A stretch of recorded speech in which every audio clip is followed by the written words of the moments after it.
नमस्कार प्यारे बच्चों, मैं साइकोलॉजी भाई आर के सर के यूट्यूब चैनल पर स्वागत करता हूं। और हम लोग जो वीडियो पढ़ रहे थे वो बाल विकास एवं मनोविज्ञान में पढ़ रहे थे बुद्धि।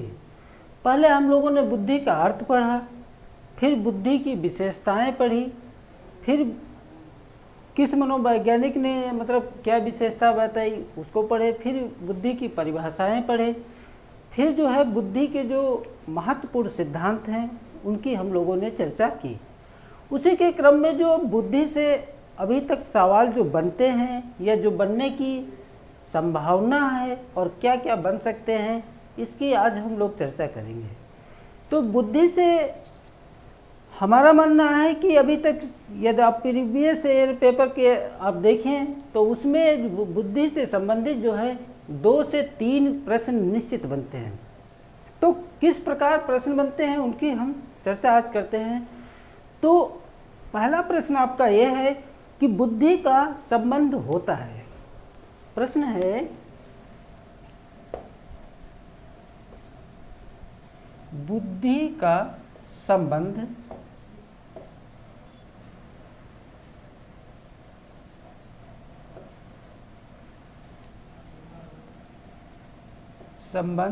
होता है।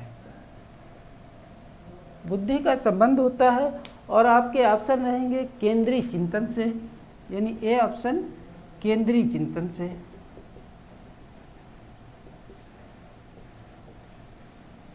केंद्रीय चिंतन से आपका बी ऑप्शन है बहुआयामी चिंतन से।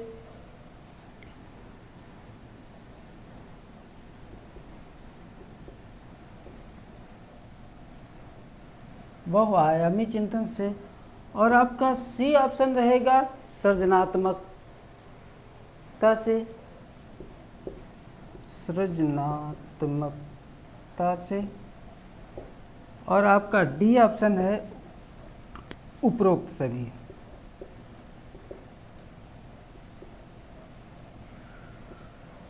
तो बुद्धि का जो संबंध होता है वो संबंध होता है, यानी बुद्धि का जो संबंध होता है वो केंद्रीय चिंतन से होता है। क्योंकि कोई कार्य करने के लिए जब तक हम चिंतन नहीं करेंगे, उस कार्य पे एकाग्र नहीं होंगे, तब तक जो है वो कार्य नहीं हो पाएगा। तो केंद्रीय चिंतन से भी होता है। बहुआयामी यानी एक कार्य करने का के अनेक तरीके खोज लें, बहुत प्रकार से वो कार्य कर लें, तो बहुआयामी भी होता है। सृजनात्मकता से होता है। हम आपको जो बुद्धि पढ़ाए थे, सृजनात्मक बालक पढ़ा है, सृजनात्मकता जब पढ़ाए थे तो बताया था कि जो है सृजनात्मकता का बुद्धि से कैसा संबंध होता है। तो सृजनात्मकता का बुद्धि से घनिष्ठ संबंध होता है। कैसा संबंध होता है? घनिष्ठ संबंध होता है सृजनात्मकता का बुद्धि से। हमने आपको ये भी बताया था कि प्रत्येक जो है सृजनात्मक बालक या सृजनशील बालक बुद्धिमान हो सकता है, लेकिन प्रत्येक बुद्धिमान बालक सृजनात्मक नहीं हो सकता है। तो इसलिए आपका ऑप्शन कौन सा होगा? ये भी गलत, ये भी गलत, ये भी गलत। आपका ऑप्शन कौन सा सही होगा? उपरोक्त सभी। दूसरा हम प्रश्न पूछते हैं कि प्रश्न आपके एग्जाम में आता है कि बुद्धि लब्धि मापन के जो जन्मदाता हैं वो कौन से हैं? तो आपके ऑप्शन रहेंगे बिने, साइमन या स्टर्नबर्ग या टर्मन या कोई नहीं। तो हम आपको पढ़ा चुके हैं कि बुद्धि लब्धि के जो है मापन के जो जन्मदाता हैं वो कौन हैं? बिने। और इनके सहयोगी कौन हैं? तो इनके सहयोगी साइमन हैं। क्योंकि बुद्धि लब्धि अमेरिका में सबसे पहले जो है बिने साइमन ने ही इसका प्रयोग किया। और अमेरिका में इसकी खोज हुई तो अमेरिका के जो शिक्षा मंत्री थे उन्होंने बताया, उन्होंने ये कहा कि जब एक क्लास है और एक क्लास में कई बच्चे पढ़ रहे हैं, मान लो 10 बच्चे पढ़ रहे हैं, टीचर तो सभी को बराबर पढ़ाता है, जो 10 बच्चों को सभी को पढ़ाता है, लेकिन कुछ तो उसमें जो है बहुत अच्छा परफॉर्मेंस कर जाते हैं, कुछ बहुत मीडियम कर पाते हैं, लेकिन कुछ एकदम निम्न कर पाते हैं। मतलब कहने का मतलब ये है कि कुछ तो एकदम टॉप कर गए, कुछ केवल पास हो गए और कुछ फेल हो गए। फिर गलत कहाँ पे जो है बच्चों के साथ प्रॉब्लम होती है, कहाँ पे समस्या होती है, जो टीचर ने सभी बच्चों को वही पढ़ाया लेकिन जो है उसमें से कुछ बच्चे फेल हो जाते हैं। इसी के लिए जो है अमेरिका के शिक्षा मंत्री ने जो है इसकी शुरुआत की और जो है इस पे रिसर्च किया था बिने ने, और इनके सहयोगी कौन थे, साइमन। ये प्रश्न आपसे पूछा जाए कि बुद्ध लब्धि मापन के जन्मदाता कौन हैं, तो बुद्ध लब्धि मापन के जन्मदाता बिने हैं। यदि ऑप्शन में बिने और साइमन दोनों आ जाए तो दोनों भी होते हैं। अगला प्रश्न आपका यह है कि सबसे पहले मनोवैज्ञानिक बुद्धि परीक्षण का निर्माण किया।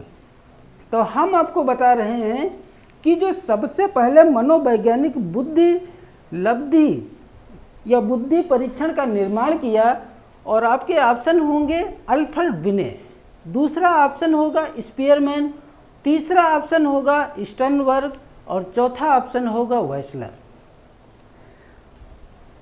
सबसे पहले मनोवैज्ञानिक तरीके पे यदि बात हो तो आपका ऑप्शन कौन सा होगा, वो ऑप्शन आपका होगा अल्फ्रेड बिने, क्योंकि अल्फ्रेड बिने ने जो है बुद्धि का सबसे पहले मापन करने का प्रयास किया, प्रयोग किया, और 1904 या 5 में इन्होंने वो किया। दूसरा ऑप्शन स्पीयरमैन है। तो स्पीयरमैन ने जो बुद्धि से संबंधित सिद्धांत दिया, वो स्पीयरमैन का जो सिद्धांत है वो एक द्वि तत्व का सिद्धांत, द्वि कारक का सिद्धांत, ये स्पीयरमैन ने दिया। लेकिन कुछ दिन के बाद में इन्होंने अपने सिद्धांत को पलट दिया और फिर इन्होंने जो तीसरा सिद्धांत बनाया वो बनाया त्रिकारक का सिद्धांत, त्रितत्व का सिद्धांत। लेकिन जो बिने का सिद्धांत है, यानी अल्फ्रेड बिने का जो सिद्धांत है, इस सिद्धांत को एक कारक का सिद्धांत कहते हैं, एक तत्व का सिद्धांत कहते हैं।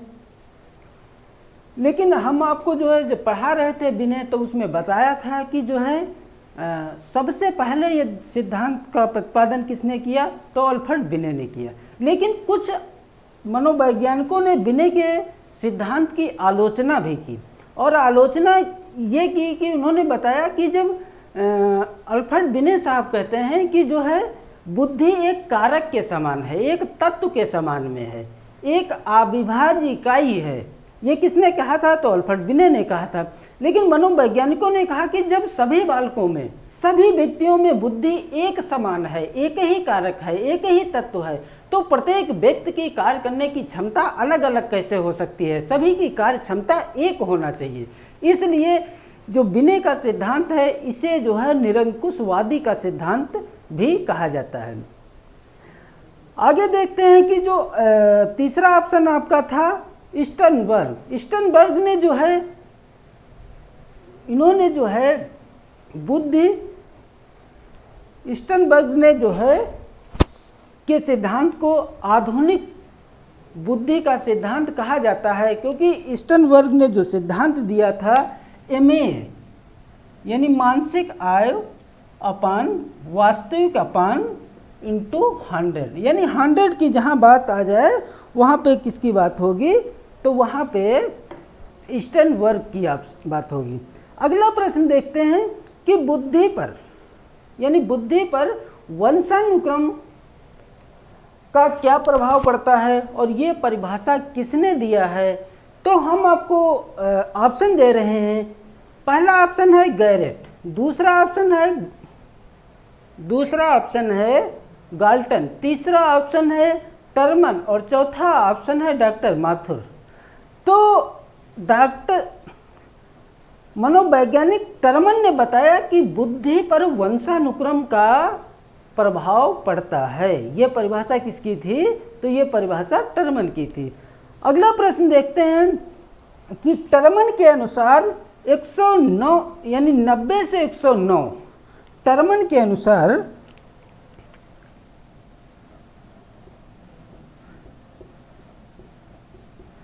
टर्मन के अनुसार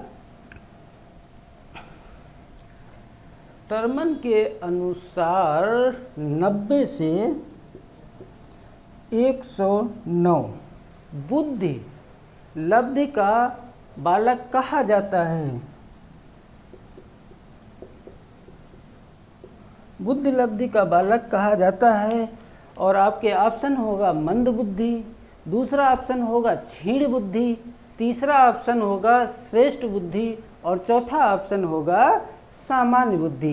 तो टर्मन के अनुसार जो है, टर्मन ने जो बुद्धि लब्धि की सारणी बताई है उनके अनुसार जो है 90 से 109 के बीच जिन बालकों की बुद्धि लब्धि होती है उन्हें जो है सामान्य बालक की श्रेणी में टर्मन ने रखा है। अगला प्रश्न देखते हैं कि बुद्धि लब्धि अवधारणा के प्रथम प्रतिपादक कौन थे। तो अभी आपको बताया कि बुद्धि लब्धि अवधारणा के प्रतिपादक और ऑप्शन आपका होगा जेपी गिलफोर्ड, बिने, टर्मन या फिर विलियम स्टर्नबर्ग। यदि आपसे अवधारणा की बात करें तो इसका ऑप्शन क्या होगा, स्टर्नबर्ग ने, क्योंकि स्टर्नबर्ग ने ही जो है बुद्धि लब्धि को 1916 में अधिक व्यवस्थित ढंग से प्रतिपादन किया है।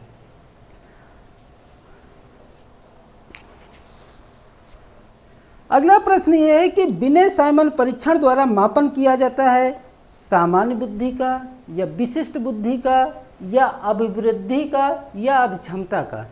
तो जो विनय साइमन बुद्धि परीक्षण है इसमें जो मापन होता था वो विशिष्ट बुद्धि का मापन होता था, क्योंकि आपको कन्फ्यूजन के लिए सामान्य बुद्धि, विशिष्ट बुद्धि कई ऑप्शन दे देगा, लेकिन जो टर्मन के अनुसार बात किया जाए या विनय के अनुसार बात किया जाए तो इसमें विशिष्ट बालकों की बुद्धि का मापन होता था। अगला प्रश्न है कि 12 से 16 वर्ष के बीच बालकों के लिए हिंदी में जलोटा ने कौन सा परीक्षण प्रतिपादित किया। और आपका ऑप्शन होगा अशाब्दिक बुद्धि परीक्षण, दूसरा ऑप्शन है आर्मी अल्फा परीक्षण, तीसरा ऑप्शन है चित्रांकन परीक्षण और चौथा ऑप्शन है अवधारणा मानसिक योग्यता परीक्षण। तो हम आपको बता रहे हैं कि जो जलोटा परीक्षण है इन्होंने 12 से 16 वर्ष के बालकों में जो बुद्धि का मापन किया है उसे जो है साधारण मानसिक योग्यता परीक्षण के नाम से जाना जाता है।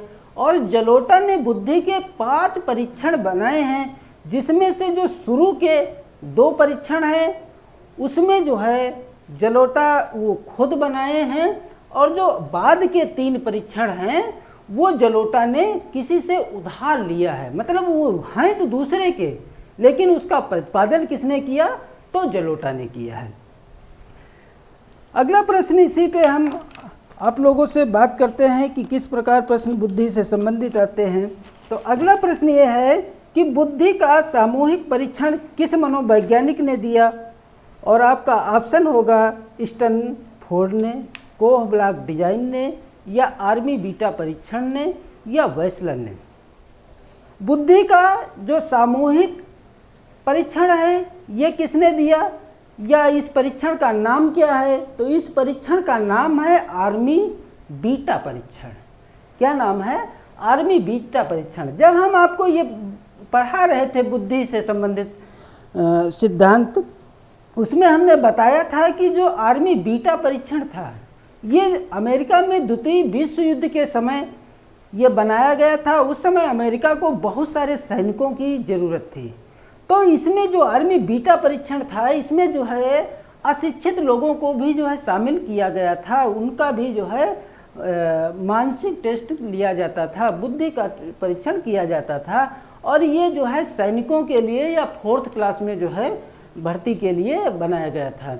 लेकिन यदि यहीं पे क्वेश्चन आ जाए कि आर्मी अल्फा परीक्षण, तो जो आर्मी अल्फा परीक्षण था ये भी जो है अमेरिका में ही बना था, लेकिन ये आर्मी अल्फा परीक्षण है तो आपको नाम से ही लगता होगा कि अल्फा मैनी अधिकारियों के लिए था और अधिकारियों के लिए था, तो ये सामूहिक नहीं था, ये पढ़े लिखे व्यक्तियों के लिए था। और जो कि बीटा कैसा परीक्षण है तो ये सामूहिक परीक्षण है। अगला प्रश्न इसी पे चर्चा करते हैं कि थांडाइक ने बुद्धि के प्रकृति के विषय में कौन सा सिद्धांत दिया है या मानते हैं। तो ऑप्शन आपका रहेगा एक शक्ति का सिद्धांत या बहुशक्ति का सिद्धांत या विविध शक्ति का सिद्धांत या दृश्य शक्ति का सिद्धांत। तो हम आपको जो पढ़ाए थे तब बताए थे कि थार्नडाइक ने जो सिद्धांत दिया है वो सिद्धांत का नाम है बहुशक्ति का सिद्धांत या बहुकारक का सिद्धांत। ये जो है सिद्धांत किसने प्रतिपादन किया है? तो ये थार्नडाइक ने इस सिद्धांत का प्रतिपादन किया है। अगला प्रश्न है कि स्पीयरमैन के अनुसार बुद्धि के तत्व में कौन से तत्व सब में मिलते हैं? यानी बुद्धि में ऐसे कौन से तत्व हैं जो सभी व्यक्तियों में मिलते हैं? और आपका ऑप्शन होगा सामान्य बुद्धि में, दूसरा ऑप्शन होगा विशिष्ट बुद्धि में, तीसरा ऑप्शन होगा दोनों में, और चौथा ऑप्शन होगा नॉन ऑफ दिस, यानी मतलब किसी में नहीं। तो जो स्पीयरमैन का मानना था कि ऐसे तत्व, बुद्धि के ऐसे तत्व जो किसमें होंगे? विशिष्ट में। ऐसा नहीं है, विशिष्ट में तो कुछ अलग ही होगा, अलग विशिष्ट होगा, लेकिन बुद्धि का जो तत्व माना स्पीयरमैन ने वो सामान्य माना। किसमें माना? सामान्य बुद्धि माना। यानी जो सामान्य है वो तो सभी में है, लेकिन विशिष्ट जो सामान्य से थोड़ा हट करके हो वही विशिष्ट है। अगला प्रश्न देखते हैं कि बुद्धि परीक्षण के लिए पहला बुद्धि परीक्षण कौन सा था? और आपका ऑप्शन होगा विनय साइमन परीक्षण, या बर्ट परीक्षण, या टर्मन परीक्षण, या स्टैनफोर्ड परीक्षण। तो हम आपको बता रहे हैं कि जो बुद्धि मापन का पहला परीक्षण था ये विनय साइमन द्वारा बनाया गया था। और किस भाषा में था? तो ये फ्रेंच भाषा में था। और कहाँ ये बनाया गया था? तो ये अमेरिका में बनाया गया था। और कब बनाया गया था? तो 1904 या 5 में बनाया गया था। अगला प्रश्न देखते हैं। अगला प्रश्न है कि एक शिक्षिका का भावात्मक बुद्धि लब्धि ऊंचा है, इसका तात्पर्य क्या है? इसका पहला ऑप्शन होगा वो उच्च अनुशासन प्रिय है, दूसरा ऑप्शन है वो हास परिहास वाली है, तीसरा ऑप्शन है वो संतुलित व्यवहार वाली है, और चौथा ऑप्शन है उच्च बुद्धि लब्धि वाली है। अब देखिए, एक शिक्षिका का भावात्मक बुद्धि लब्धि ऊंचा है, इसका तात्पर्य ये है कि वह उच्च बुद्धि लब्धि वाली शिक्षिका है। आपने देखा कि जो सेकेंड ऑप्शन था कि वह हास परिहास वाली थी। भाई हास परिहास वाली का, हास परिहास का मतलब क्या है? यदि किसी टीचर का या किसी स्टूडेंट का आप जो है स्कूल कॉलेज में आप मजाक बनाएंगे, उसकी खिल्ली उड़ाएंगे, उसका हास परिहास करेंगे, तो उसका बुद्धि से क्या मतलब? वो तो और अपने आप से उसमें जो है कुंठा उत्पन्न होगी। अगला प्रश्न है कि बुद्धि के बहुकारकी सिद्धांत के प्रतिपादक कौन हैं?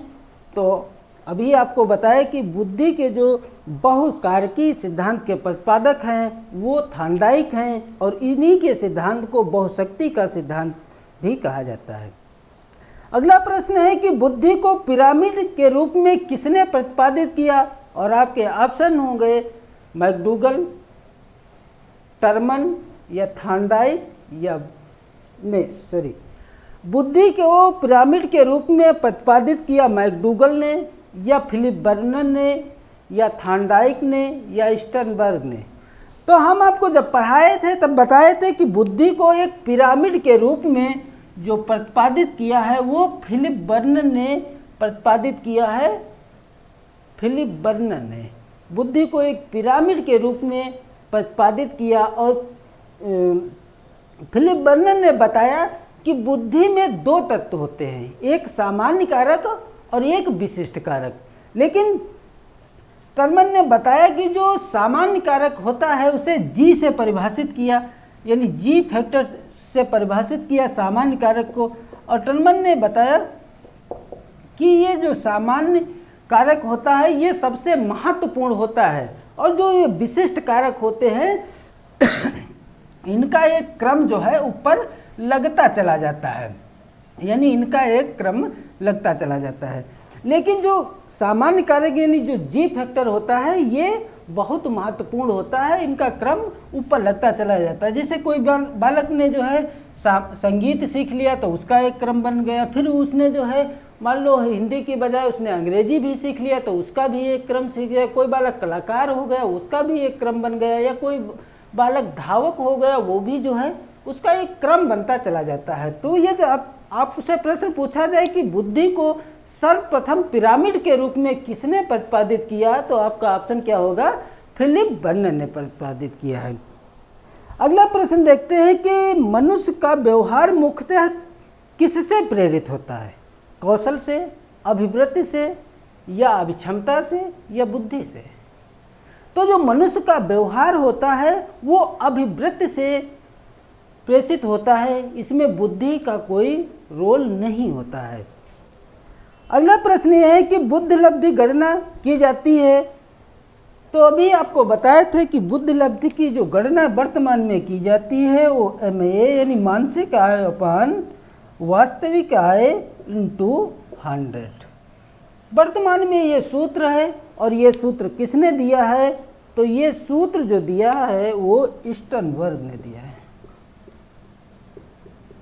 स्टर्नबर्ग ने दिया है। लेकिन एक बात और हम यहीं पे आपको बता दें कि यदि हो MA यानी मानसिक MA अपान CA यानी मानसिक आय अपान वास्तविक आय, ये सूत्र किसने दिया, तो ये टर्मन ने दिया है। ये किसने दिया, तो ये टर्मन ने दिया। लेकिन यदि MA अपान CA इंटू 100 हो तो किसने दिया, तो स्टर्नबर्ग ने दिया। ये सर्वप्रथम जो है इन्होंने ही जो है टर्मन ने ही बुद्धि लब्धि का प्रयोग किया। बुद्धि लब्धि शब्द का सर्वप्रथम इन्होंने ही प्रयोग किया है। यदि प्रश्न पूछा जाए कि बुद्धि के स्पीयरमैन परिभाषा में कारक कितने हैं, तो जो स्पीयरमैन ने बताया, उन्होंने बताया कि बुद्धि में जो कारक हैं वो 2 कारक होते हैं। कौन से, एक सामान्य और एक विशिष्ट। लेकिन बाद में इन्होंने अपने सिद्धांत को प्रतिपादित कर दिया। इन्होंने बताया कि ये एक जी कारक है और ये एक सामान्य कारक है, लेकिन जो ये बीच का भाग होता है ये इसको इन्होंने बाद में त्रिकारक के रूप में अलग से परिभाषित किया। अगला प्रश्न है कि बहुबुद्धि के सिद्धांत में पायलट बनने के लिए कौन सी बुद्धि की आवश्यकता होती है। तो हम आपको बता रहे हैं कि जो बहुबुद्धि के सिद्धांत में जो पायलट बनने की योग्यता हो, उस सिद्धांत में गतिक बुद्धि की आवश्यकता होगी। क्योंकि भाई ट्रेन है या हवाई जहाज है, तो जिस बालक में गतिक बुद्धि होगी, गति पे नियंत्रण होगा, वही बालक जो है पायलट को उड़ा सकता है। अगला सिद्धांत है कि बुद्धि का तरल मोज़ेक मॉडल किसने प्रतिपादित किया। तो हमने आपको बताया था कि बुद्धि का जो तरल या ठोस, तरल आबलिक ठोस सिद्धांत का जो प्रतिपादन किया था, वो प्रतिपादन कैटल ने किया था। किसने किया था, कैटल ने किया था। कैटल ने बताया कि बुद्धि में 2 तत्व होते हैं, एक तरल और दूसरा ठोस। कैटल ने बताया कि ये जो तरल कारक होता है ये जो है पौधा अवस्था में उम्र के साथ घटता रहता है, जबकि ये ठोस जो होता है ये कभी घटता नहीं है, ये जीवन पर्यंत होता है।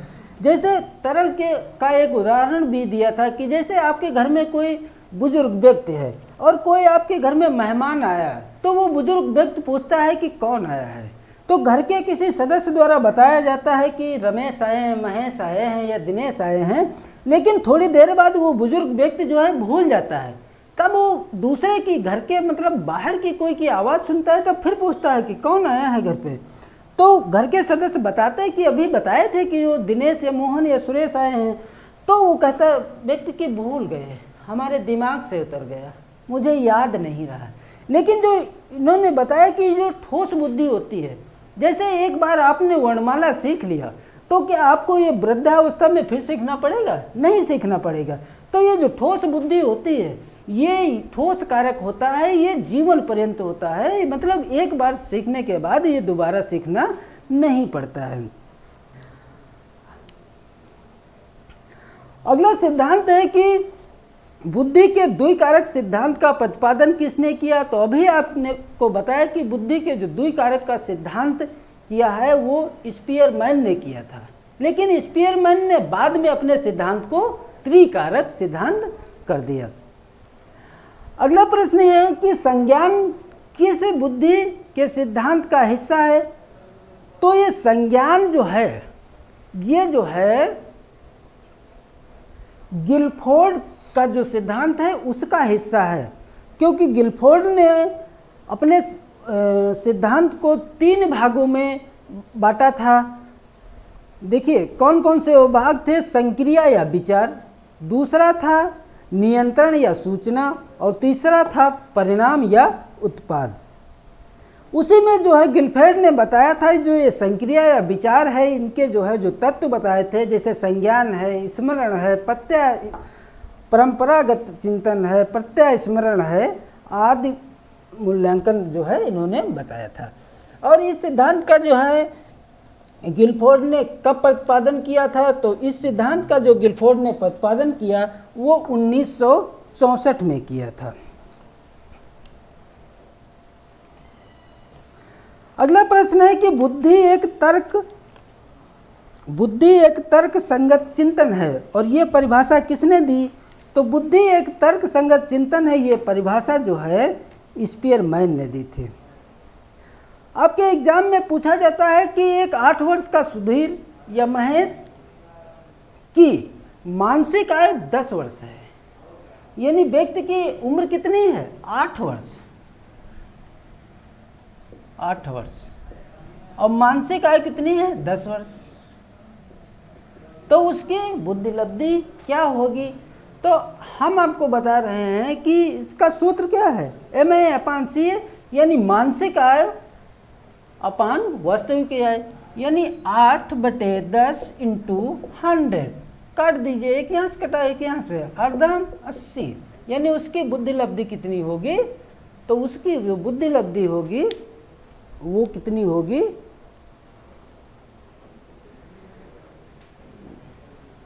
80 होगी। अगला प्रश्न है कि एक बालक जिसकी बुद्धि लब्धि 105 है उसे वर्गीकृत किया जा सकता है? तो हमने आपको बताया था कि जो सामान्य बुद्धि लब्धि वाले बालक होते हैं उनकी जो बुद्धि लब्धि 90 से 109 के बीच में होती है, वो सामान्य बालक की श्रेणी में रखे जाते हैं। और ये विभाजन किसका है? तो ये विभाजन टर्मन का है। यहाँ से आप लोगों से हम जो कुछ महत्वपूर्ण बुद्धि से संबंधित प्रश्न थे उनकी चर्चा की। हो सकता कि आप लोगों को ये समझ में आया हो, और इसी के साथ ये 4th यूनिट जो है आपकी कंप्लीट हो गई है। और अब नेक्स्ट जो वीडियो हम लोग बनाएंगे वो 5 यानी 5वीं यूनिट के बनाएंगे, वहाँ से चर्चा करेंगे, क्योंकि 5वीं यूनिट से बहुत ही ज़्यादा महत्वपूर्ण प्रश्न बनते हैं। Thank you.